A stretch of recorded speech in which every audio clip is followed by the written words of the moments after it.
In 1992, the Virginia State Police created the HEAT program to educate citizens and law enforcement about auto theft. This initiative has been very successful and it celebrates its 25th anniversary this year. First Sergeant Steve Hall, the program's coordinator, is here with what you need to know to prevent becoming a victim. We welcome him to Virginia this morning. It's great to meet you. It's good to meet you too. Thanks for having me. It's our pleasure. Congratulations on the anniversary. It's hard to believe 25 years ago was 92. Yes. But you guys launched this initiative and have had great success over the years. Oh, we sure have.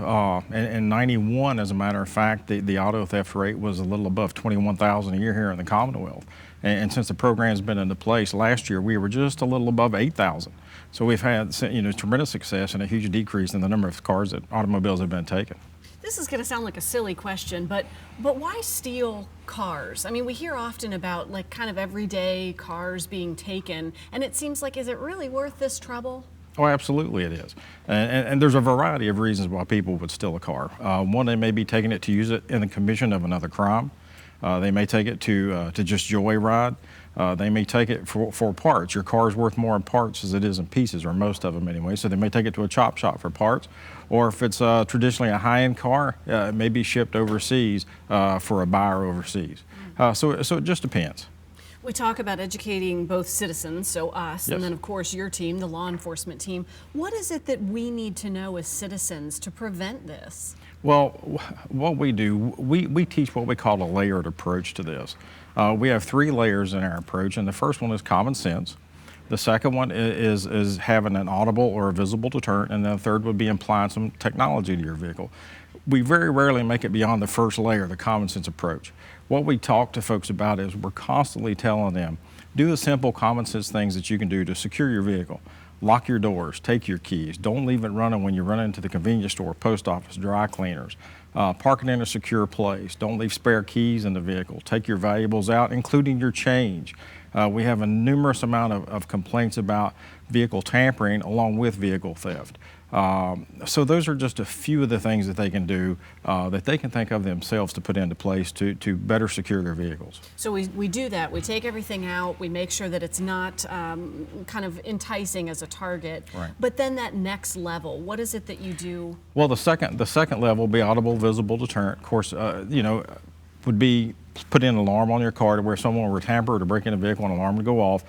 But along with that would be a VIN etching, which is where we provide a service for free where we can etch your vehicle number on all the large pieces of glass to make it more of a deterrent. It's for 2 reasons. If someone were looking at your vehicle and see the VIN number on the outside of that glass, then hopefully they do one of 2 things. They don't steal a car at all, or at least they go to another vehicle.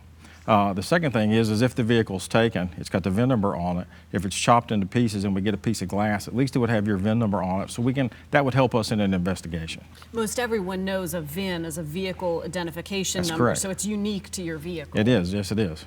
Third level? Third level will be technology, which would be having an immobilizer or something of that nature installed, or a tracking device similar to GPS. A mobilizer where if your vehicle's taken, it can be remotely shut down, which a lot of car dealerships and stuff like that use those, and just tracking it to know where your vehicle's at if it's taken. And so then, should you experience a vehicle being taken, what do you do besides panic? Well, obviously, first thing you want to do is call law enforcement. Call your local law enforcement so that we can get on it immediately to find out what's going on and hopefully recover your vehicle. What is it you guys have learned over the last 25 years about what's most successful in deterring? Well, what's most successful is, like I said earlier, it's just the common sense stuff. We have found that if folks will put those common sense measures in place and consistently do that, that would greatly reduce the number of auto thefts that occur not only in Virginia but nationwide.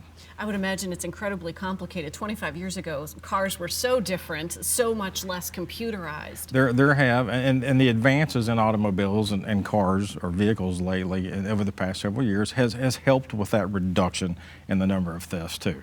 Thank you so much for being with us. Sure, thanks for having me. Congratulations on the anniversary. Oh, thanks. I'm going to share some information. For more info on the HEAT program, visit us online, WTVR.com/VTM. We'll post a link to all the details.